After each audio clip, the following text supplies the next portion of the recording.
Have you heard that breakfast is the most important meal of the day? I've heard that before, but then I've also heard that that was just a marketing campaign put together by the cereal company so they could sell us more food. Well, what do I know? I know that I really like breakfast, and I know that there's lots of opinions, lots of advice, and lots of information out there regarding food that it can be quite confusing.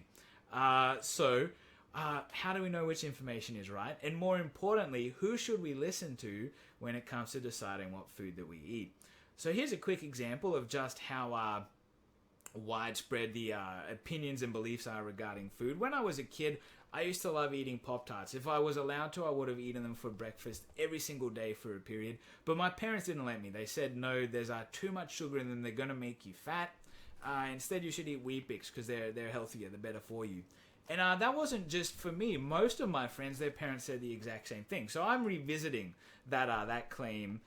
And I'm asking you, out of these two, which one do you think have more calories in them? So when I bought these at the store yesterday, I asked the person at the checkout, I asked some of the other people in the store to tell me which one they thought had more calories in it. For those that didn't think I was absolutely crazy and off my mind, everyone said definitely the Pop-Tarts. So then I asked them, well, how much more energy do you think in a percentage amount? And the responses I got were between 10 and 30%. So now let's revisit that. You can, I'll ask you one last time. Which of these do you think has more calories in it, and by how much?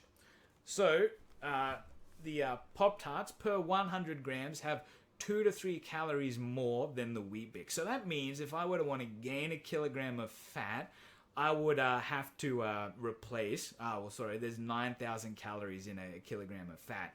So I would have to replace 3,100 gram servings of Wheat Bix with 100 gram servings of Pop-Tarts for me to gain an extra kilogram of fat.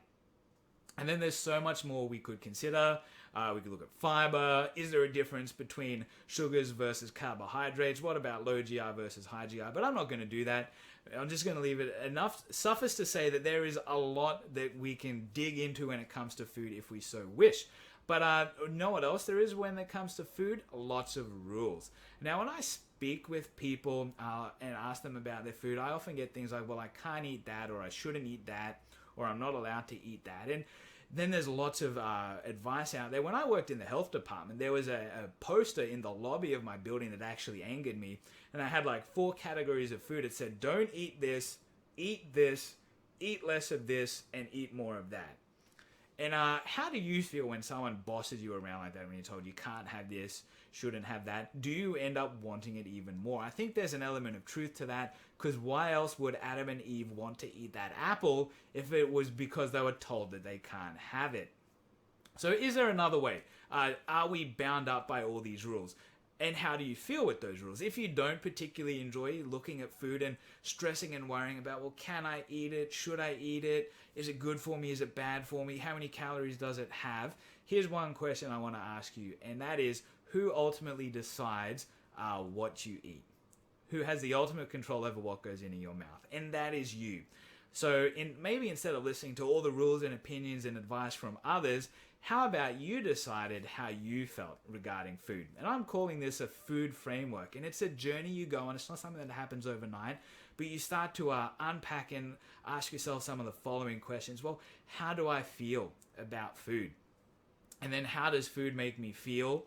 What do I want out of my life? You know, what sort of lifestyle do I have? How often do I like to eat out?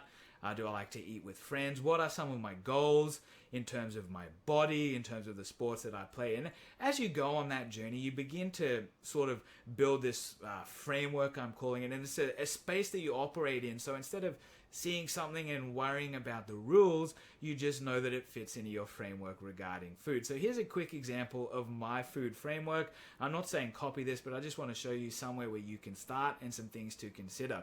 So for me, there are 2 principles that dictate absolutely every encounter I have with food. And the first principle is food is fun. Now, I love eating. I love talking to people about eating. I also love cooking. I love trying new foods, eating some of my old favorite foods, dinner parties, meeting new people. Food for me is a really great experience, and I don't want to ever detract from that. So for me, food is fun. And then the second principle is food is fuel.